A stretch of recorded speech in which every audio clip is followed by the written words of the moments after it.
Good evening. I am Varalakshmi, Assistant Professor in Education, Vellalar College of Education. Today, let us see about the MAT paper, Semester 1, Historical and Political Economy of Education in India. First, let us see about the Unit 1, Education in Pre-Independent India. In this unit, இந்த யூனிட்டில் வந்து நம்ம என்ன பார்க்க போகிறோம் அப்படின்னு சொல்லி பார்த்தோம் அப்படின்னா வேதிக் education system and it's implications. First, let us see about the impact of education with Vedic system of education centers, specific features. Then, let us see about what do you mean by Gurukula education. In Gurukula education, let us see about meaning, comment on the author's policy, disciples, duties and feelings between guru and disciple, the right age, perfection in education, learning a variety of subjects, development of religious education, building virtues, educational system based on psychology, equality of access to education, status of women and conclusion. இந்த வேதிக் education system வந்துட்டு maximum வந்து 15 mark கொஸ்டினில் இது வந்துட்டு கேட்பாங்க. நீங்கள் வந்துட்டு first அந்த இம்பேக்ட் ஆன் எஜுகேஷன்லேருந்து ஆரம்பித்து என்னென்ன எஜுகேஷன் சென்டர்ஸ் இருந்தது, அதனுடைய ஸ்பெசிஃபிக் ஃபீச்சர்ஸ் என்னென்ன அப்படின்னு சொல்லிட்டு அதுக்கப்புறம் குருகுல் எஜுகேஷனுக்கு நீங்கள் வரலாம். குருகுல் எஜுகேஷன் ஸ்டார்ட் பண்ணும்போது குருகுல் எஜுகேஷன்னா என்ன அப்படின்னு சொல்லிட்டு அதுக்கப்புறம் அங்கே இருக்கக்கூடிய சீடர்கள் அவங்களுடைய டியூட்டிஸ் என்ன, அவங்களுடைய ரெஸ்பான்சிபிலிட்டி அண்ட் ஃபீலிங்ஸு, அதுக்கப்புறம் குருவுக்கும் சீடருக்கும் என்ன மாதிரியான ஒரு ரிலேஷன்ஷிப் இருக்குது அப்படிங்கிறது, அதுக்கப்புறம் அந்த குருகுலா சிஸ்டம்க்கு போகணும் அப்படின்னாக்கா அங்கே போகிறதுக்கான ரைட் ஏஜ் என்ன, அதில் வந்து என்ன மாதிரியான பர்ஃபெக்ஷனில் எஜுகேஷன் இருக்கும் அப்படிங்கிறது, அதுக்கப்புறம் learning a variety of subject அதில், அதுக்கப்புறம் development of religious education, building virtues, then educational system வந்துட்டு சைக்காலஜியை பேஸ் பண்ணி எப்படி இருக்குது, then equality of access to education, அதே போல் குருகுலா சிஸ்டமில் வந்துட்டு விமென்ஸோட ஸ்டேட்டஸ் வந்துட்டு எப்படி இருந்தது, ஃபைனலாக கன்க்ளூஷன். இது வந்துட்டு உங்களுக்கு மேக்ஸிமம் 15 மார்க்ஸில் இந்த கொஸ்டின் வந்துட்டு வரும். நெக்ஸ்ட் கொஸ்டின் வந்துட்டு புத்திஸ்ட் சிஸ்டம் ஆஃப் எஜுகேஷன். இந்த புத்திஸ்ட் சிஸ்டம் ஆஃப் எஜுகேஷனும் வந்துட்டு 15 மார்க் கொஸ்டினில் தான் கேட்பாங்க. அதில் வந்துட்டு நீங்கள் வந்து என்னென்ன எழுதணும் அப்படின்னாக்கா, ஃபஸ்ட்டு வந்துட்டு புத்திஸ்ட் எஜுகேஷன்னா என்ன, அதை வந்துட்டு எப்படி வந்து டிஃபைன் பண்ணலாம், தென் பப்பஜா ரிச்சுவல்ஸ், அந்த பப்பஜா ரிச்சுவல்ஸ் அப்படின்னா என்ன, தென் என்னென்ன மாதிரியான ரெகுலேஷன்ஸ் வந்துட்டு ஸ்டூடெண்ட்டோட அட்மிஷன்ஸில் அவங்க ஃபாலோ பண்ணுறாங்க, அப்புறம் வந்து உபசம்பதா அப்படின்னா என்ன, அந்த ரிச்சுவல்ஸ் பற்றி கொஞ்சம் வந்துட்டு எழுதணும். Then teachers qualifications and functions, what are the qualifications, அவங்க அப்பாயிண்ட் பண்ணும்போது அந்த டீச்சர்ஸ் புத்த பிக்ஷூஸ் தான் வந்துட்டு அதில் டீச்சர்ஸாக இருப்பாங்க, அவங்களுடைய குவாலிஃபிகேஷன்ஸ் என்னவாக இருக்கும், அவங்களுடைய ஃபங்க்ஷன்ஸ் என்னவாக இருக்கும் அப்படின்னு சொல்லிட்டு அது இது பண்ணணும். அதுக்கப்புறம் functions of teachers and disciples, அதாவது அங்கே இருக்கக்கூடிய டீச்சர்ஸ்க்கு என்னென்ன ஒர்க்கு, தென் அவங்க கிட்ட ஃபாலோ பண்ணக்கூடிய அந்த சீடர்களுக்கு என்ன மாதிரியான ஒர்க் இருக்குது அப்படிங்கிறது சொல்லணும்.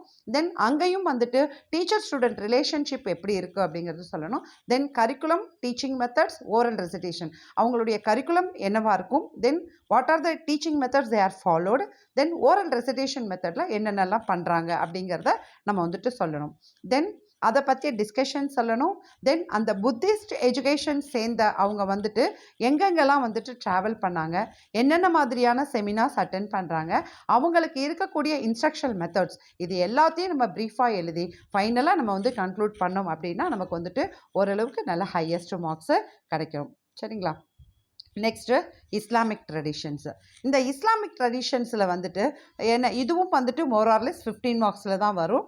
இந்த இஸ்லாமிக் ட்ரெடிஷன்ஸ் வந்து அதனுடைய நேச்சர் என்ன, இம்பார்ட்டன்ஸ் என்ன, அதனுடைய nature, types and implications of Islamic education, அதுக்கப்புறம் அந்த special features of Islamic education, then impact of Islamic education, education in the medieval period, அடுத்தது Mohammedan education, Muslims during Mughal பீரியடில் எப்படி இருந்தது, 4 டைப்ஸ் ஆஃப் எஜுகேஷனல் இன்ஸ்டிடியூஷன்ஸ் என்னென்ன இருந்தது, அப்புறம் அதனுடைய கன்க்ளூஷன், இதெல்லாம் வந்துட்டு இஸ்லாமிக் எஜுகேஷனில் அவங்க வந்துட்டு ரிப்பீட்டடாக கேட்பாங்க. தென் let us see about Charter Act 1813. இந்த சாட் ஆக்ட் 1813 அப்படிங்கிறது வந்துட்டு மோஸ்ட் ப்ராபப்ளி 5 மார்க்ஸ் கொஸ்டினில் அவங்க வந்துட்டு கேட்கலாம். இந்த சாட் ஆக்ட் பொறுத்த அளவுக்கு நீங்கள் வந்துட்டு ரொம்ப இது பண்ணணுங்கிறது கிடையாது.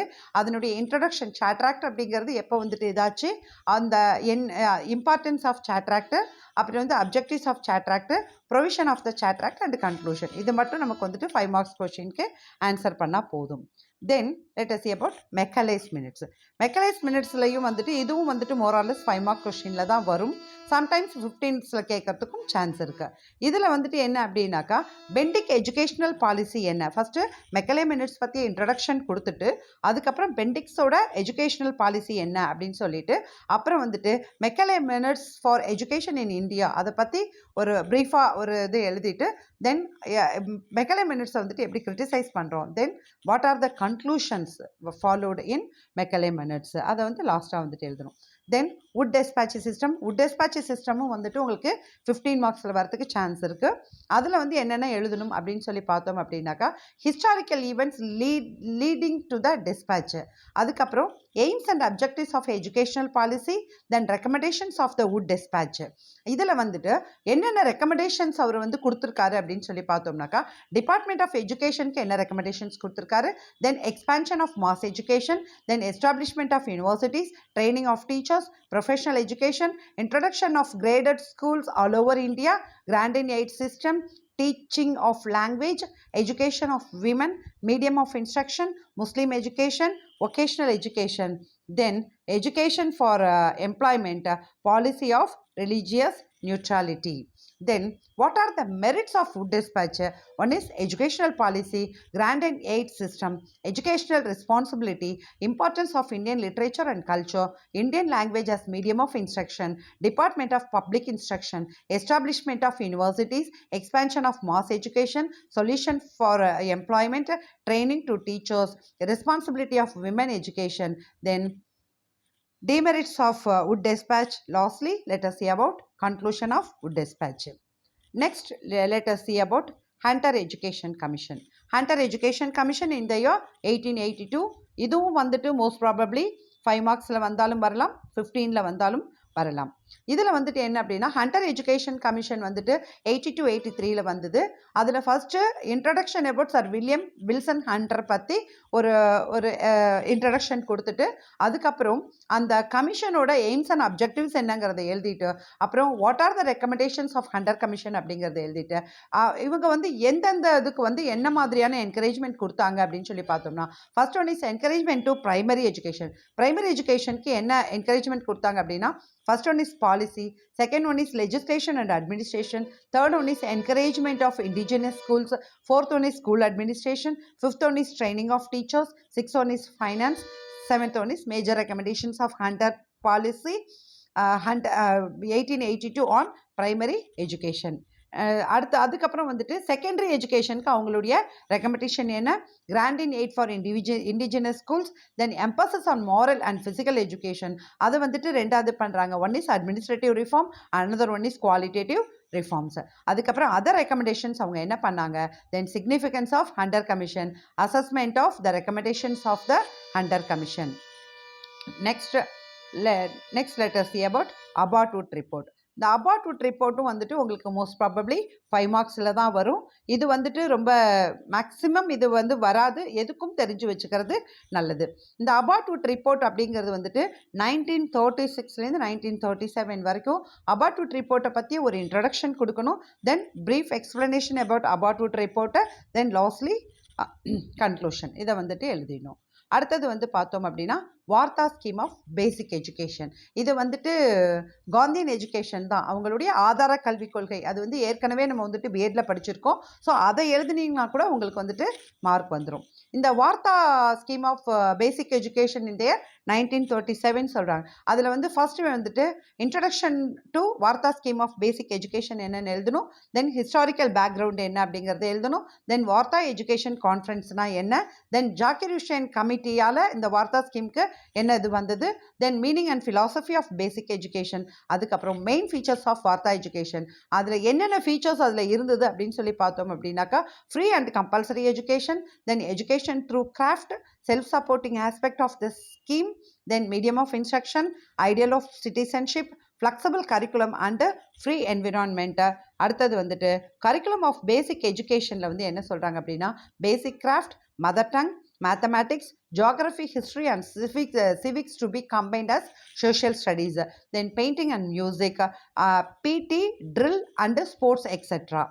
Then general science comprising physics, chemistry, botany, zoology, hygiene and nature study etc. Hindi for that area in which it is not in the mother tongue. Then merits of basic education, demerits or causes of failure of basic education and conclusion. இது மட்டும்தான் உங்களுடைய first யூனிட்டில் வரக்கூடிய questions. இந்த கொஷின்ஸை மட்டும் நல்லா நீங்கள் go through பண்ணிக்கிட்டு கொடுத்துருக்க அந்த ஹின்ஸை வந்துட்டு நீங்கள் ஒரு ஸ்னாப்சிஸாக எடுத்து எழுதி அதில் இருக்கக்கூடிய கண்டென்ட்டை மட்டும் எழுதினீங்க அப்படின்னாவே நீங்கள் வந்துட்டு நல்ல மார்க் ஸ்கோர் பண்ணலாம். ஃபஸ்ட் யூனிட் பொறுத்தளவுக்கு இதுதான் important questions. Thank you for watch my video.